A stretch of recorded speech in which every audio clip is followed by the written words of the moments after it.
All right, let's talk about something we all do every single day, but maybe not as well as we could. Your smile. We're going to dive into how to make your smile, well, magically different. Okay, so let me just ask you straight up. Is your smile helping you, or is it actually hurting you? I know, it sounds kind of weird, right? I mean, we're all taught, just smile. But what if the way you're smiling is sending the completely wrong signal?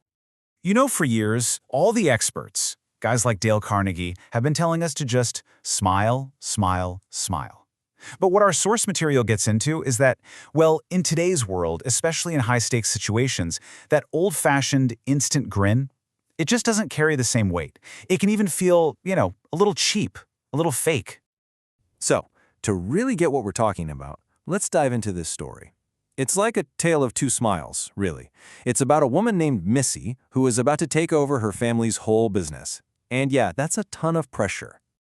So the person telling this story knew Missy from back in college, and she was, just this super bubbly, always giggling person with a smile that was just on all the time. Super fun for sure, but maybe not what you'd picture as a CEO.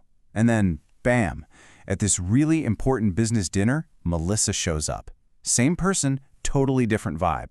She was insightful, she was sincere, she was just a knockout professional. That bubbly girl, gone. In her place was this powerful, confident leader. And get this, the results were insane. In just one night, Melissa landed 3 huge new clients. Just like that. So you have to ask, right? What in the world happened? What was the secret behind this massive change? Well, the secret wasn't some fancy MBA or a new power suit. Nope, it was something way, way more subtle. It all came down to a lesson her dad taught her about her smile, and specifically how it was messing with her credibility. So Melissa tells this story later. Her father, as he was getting sick, sat her down for this really important talk. But he didn't drone on about spreadsheets or business strategy. Instead, he brought up this old song, and he said to her, "Honey, I loves you, honey, but your smile's too quick." Just that one little line from a song, and it held the entire key to her future. Wow.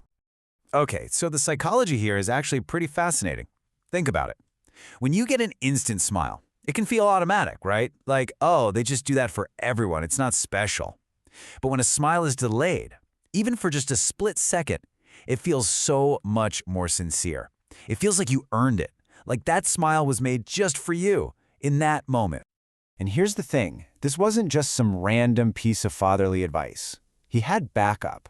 He literally pulled out a newspaper clipping about a study, and this study found that women in business who were a little slower to smile were seen as way more credible. So there was actual science behind it.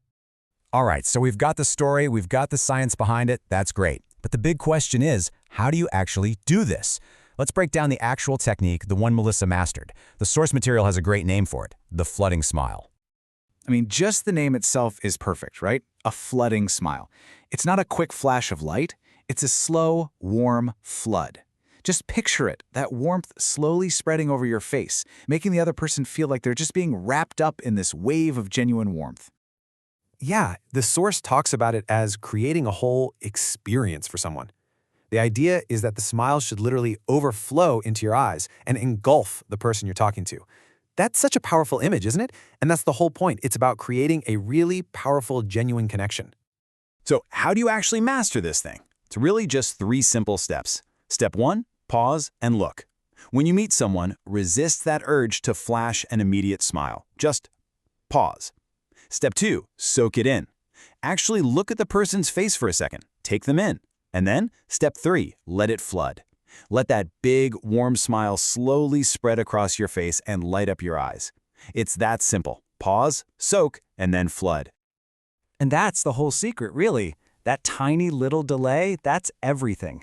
It's the difference between a generic, nice-to-meet-you grin and a smile that feels personal, that feels real. It sends a message that says, hey, this smile, this one is real and it's just for you. So, as we're wrapping up, I want to leave you with this one question to think about. Who are you going to see next? A coworker, a friend, your partner? Who's going to get your first real, intentional flooding smile? Seriously, give it a shot. I think you're going to be absolutely blown away by the difference it makes.